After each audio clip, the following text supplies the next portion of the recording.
पिछले लगातार 2 महीने से ज्यादा समय हो चुका है जब हमारी पूरी टीम लगातार गुजरात चुनाव पर एकदम बारीकी से नजर बनाई हुई है और अब आखिरकार वो समय आ चुका है। चुनाव संपन्न हो चुके हैं। एक फेज जो है 1 दिसंबर को हुआ, उसके बाद दूसरा फेज जो है 5 दिसंबर को हुआ।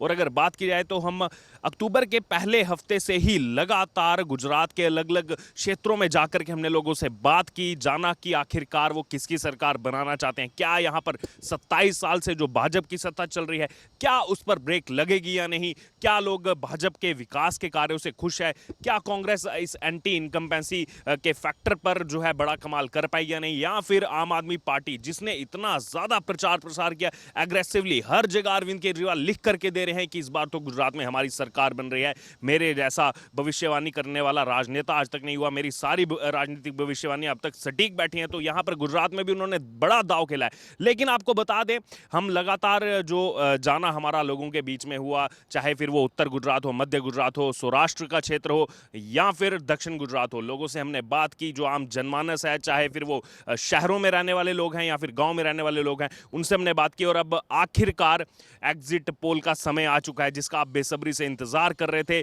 सबसे पहले सबसे सटीक एग्जिट पोल जो है हम आपको बताने वाले हैं। मेरे साथ मेरे साथी सहयोगी भी मौजूद हैं जो लगातार पिछले 2 महीने से यहां पर जो है हम देख रहे हैं, लोगों के बीच लगातार जा रहे हैं। मैं चाहूंगा कि एग्जिट पोल के जो सर्वे निकाला है, एग्जिट पोल में जो हमने पूरी सीट शेयर निकाला है, उस पर बात करेंगे। उससे पहले मैं चाहूंगा कि आपका ये 2 महीने का जो एक्सपीरियंस रहा, 2 महीने लोगों के बीच जाना हुआ, उसके बारे में जो है लोगों को बताइए।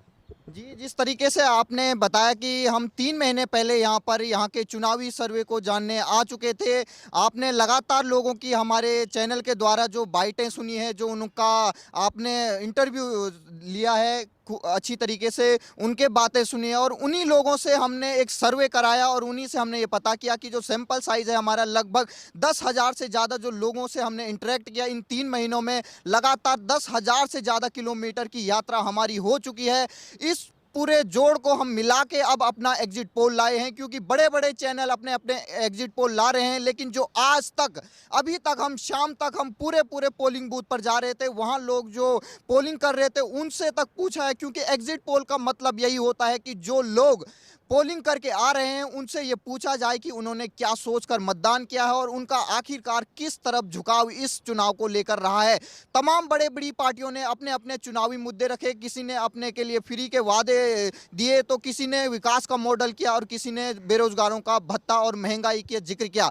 तमाम जो मुद्दे थे उनको भी हमने पूछा जो पोलिंग बूथ से आ रहे थे। तो अब हम कुछ ही क्षण में आपके सामने वो रख देंगे वो आंकड़ा, जिस आंकड़े से आपको पता लग जाएगा कि आने वाले गुजरात में 8 तारीख को किसकी सरकार बनने वाली है। अगर बात की जाए 2017 की, तो 2017 में जो 99 सीटें जो है बीजेपी लेकर के आई थी, तो उस समय भी इसी तरह के एग्जिट पोल सामने आए थे। 99 से 110 का आंकड़ा ऐसा सामने आ रहा था। और अगर अभी ओपिनियन पोल की बात की जाए, ओपिनियन पोल और एग्जिट पोल आपको बिल्कुल इसमें समानता दिखाई देगी। लगातार जो हमने इंटरव्यूज किए हैं, जैसा बिल्कुल मेरे साथी ने बताया, लगभग 10,000 से ज्यादा लोगों से इस दौरान हमने सर्वे किया। 10,000 किलोमीटर से ज्यादा हमारी यात्रा इससे पिछले 2 महीने से ज्यादा समय में हो चुकी है और अब आखिरकार वो समय आ चुका है जो बेसब्री से आप लोगों को इंतजार है। तो अब हम शुरू करते हैं। सबसे पहले अगर बात की जाए तो सबसे पहले हम यहां पर नाम लेंगे, नीचे से शुरुआत करेंगे, जिनको जो है पार्टी के हिसाब से जिन्होंने चुनाव लड़ा और उसके बाद जो है उनको सबसे कम सीटें यहां पर दिखाई दे रही हैं। सबसे पहले हम बात करेंगे आम आदमी पार्टी की, क्योंकि सबसे ज्यादा एग्रेसिवली उन्होंने चुनाव लड़ा। जितने क्लेम उनकी तरफ से किए गए, हालांकि बीजेपी ने भी लास्ट मोड में आकर अपने चुनाव प्रचार को तेज किया एकदम से, लेकिन वो अपने विकास मॉडल को लेकर के गए, लोगों के बीच में जाकर के उन्होंने जो उपलब्धियां हैं सरकार की वो गिनाई और कहीं ना कहीं वो एक इमोशनल टच भी लोगों के बीच में दिखा। लेकिन आम आदमी पार्टी की बात की जाए तो लगातार बार बार अपने आप को कट्टर ईमानदार बताना, लगातार बार बार ये कहना कि हमें 5 साल के लिए मौका दे दो, मैं जादूगर हूं, जादू से चीजें ले आऊंगा। तो लोगों का ये भी कहना था कि अगर आप जादूगर ही हैं तो आप जादू से सत्ता भी हासिल कर दीजिए। तो वहीं अगर बात की जाए आम आदमी पार्टी जो लगातार सरकार बनाने की बातें कर रही है, लगातार ये कह रही है कि हम सत्ता में आएंगे, हम जो है रिकॉर्ड तोड़ेंगे। और खुद अरविंद केजरीवाल ने ये शेयर किए हैं ओपिनियन पोल, जिसमें वो आम आदमी पार्टी को 95 से 100 सीटें देते हुए लगातार दिखाई दे रहे हैं। लेकिन जमीनी हकीकत हम आपको बता दें तो जमीनी हकीकत यह है कि ज्यादा से ज्यादा 5 सीटें, 0 से 5 सीटें यहां पर आम आदमी पार्टी को मिलती हुई दिखाई दे रही हैं। 0 आंकड़ा भी ये रह सकता है। और जो ये 0 से 5 सीटें मिल रही है, इसके अलावा जो बाकी कुल 182 सीटें हैं, ज्यादातर सीटों पर यहां पर जमानत जब्त होती दिखाई दे रही है। जिस तरह से कांग्रेस को कमजोर समझा जा रहा था कि आम आदमी पार्टी जो है उनका वोट जो है अपने साथ गैदर करके ले जाएगी, लेकिन यहां पर कांग्रेस ने भी अपना वोट बैंक बचा कर रखा। और आम आदमी पार्टी जो कांग्रेस के लिए बड़े वादे कर रही थी कि कांग्रेस डबल डिजिट में भी नहीं आएगी, यहां पर बुरी खबर सबसे बड़ी आती हुई वो आम आदमी पार्टी के लिए। जैसे आपने कहा आम आदमी पार्टी के लिए लगातार उनके जो मुखिया थे अरविंद केजरीवाल वो लगातार ये वादा कर रहे थे कि जो आम आदमी पार्टी है उसकी जो यहाँ पर गुजरात में जो उनकी बढ़त मिल रही उनको सीटों में, उससे बीजेपी और नरेंद्र मोदी घबराए हुए हैं, जिस वजह से वो बड़ी बड़ी रैलियां कर रहे हैं।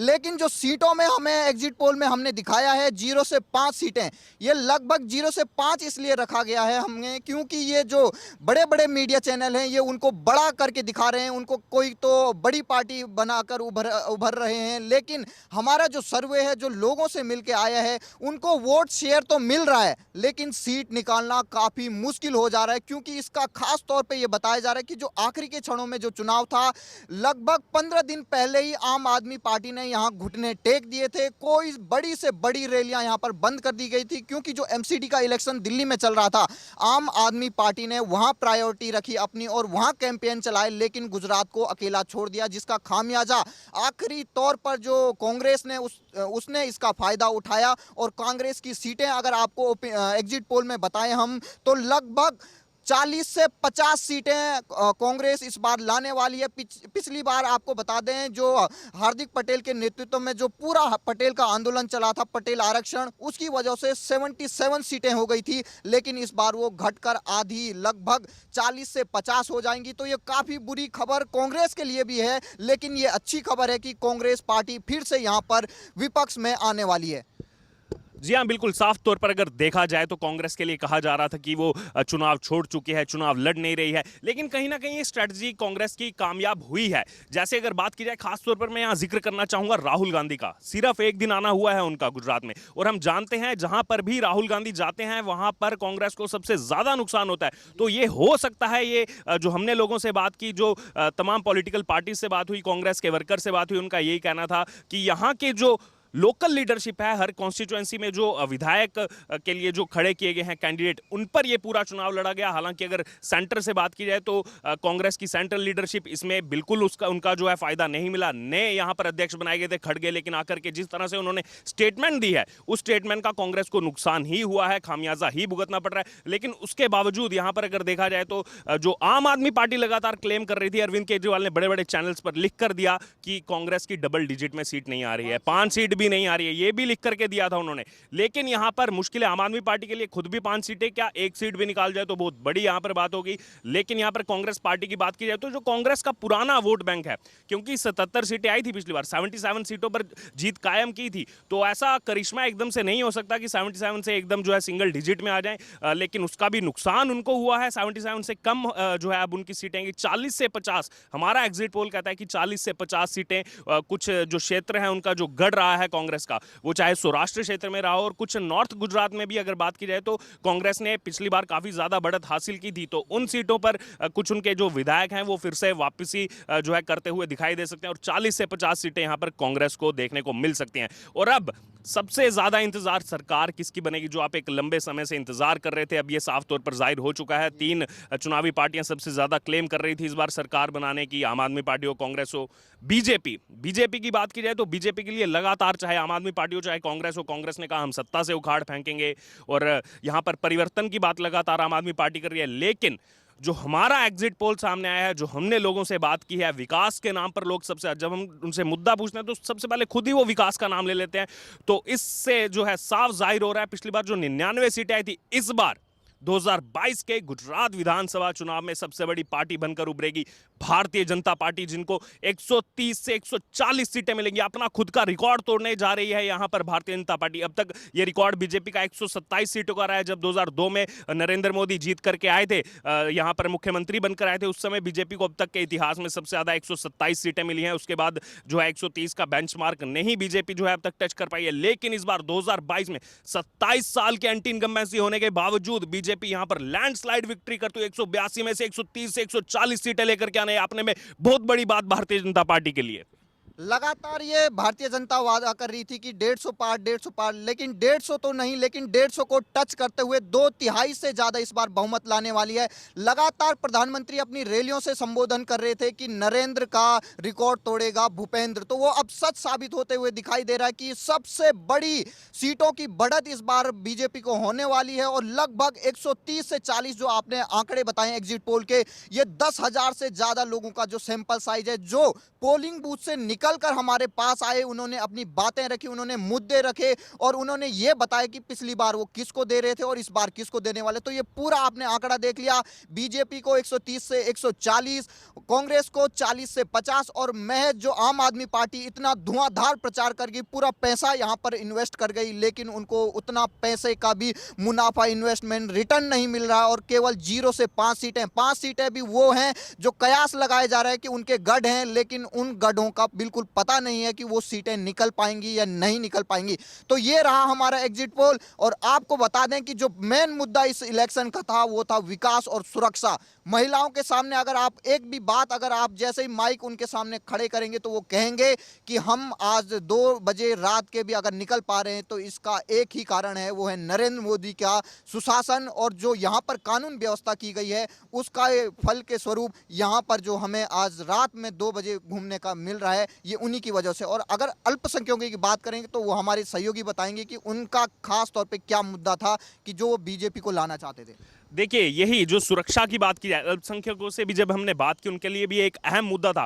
खास तौर पर जब हमारा गोधरा जाना हुआ, लगातार हम गोधरा भी गए, वहां पे जब हमने जाके अल्पसंख्यक समाज के लोगों से बात की तो उन्होंने यही कहा कि 2002 के नाम पर सिर्फ बरगलाया जाता है। आप ये देखिए कि हम कितने सुरक्षित हैं आज की डेट में, यहाँ पर कोई दंगा फसाद नहीं होता। यहाँ पर अगर बात की जाए, जैसा मेरे सहयोगी ने बताया, रात के 2 बजे महिलाएं सुरक्षित हैं। वहीं आप बाकी राज्यों में देख सकते हैं कैसे हालात सूरत होते हैं सूरज ढलने के बाद ही, लेकिन गुजरात में ऐसा नहीं है। हमने सिर्फ लोगों के कहने पर, मैंने इस चीज का आभास किया, चाहे फिर वो अहमदाबाद हो, चाहे राजकोट हो, ऐसे अलग अलग वडोदरा हो, अलग अलग शहरों में खुद जाकर के रात को 1 बजे 2 बजे सड़कों पर देखा कि क्या ऐसे हालात हैं या नहीं। लेकिन यहां पर साफ तौर पर अगर देखा जाए तो सबसे अहम मुद्दा विकास और उसके बाद सुरक्षा, क्योंकि अगर आप सुरक्षित हैं तो ही आप जो है अच्छे से अपना जीवन जी सकते हैं, अपनी जिंदगी को एंजॉय कर सकते हैं। और वैसे ही यहां पर लोग हमें दिखाई दे रहे हैं जो इस सुरक्षा से काफी ज्यादा खुश हैं।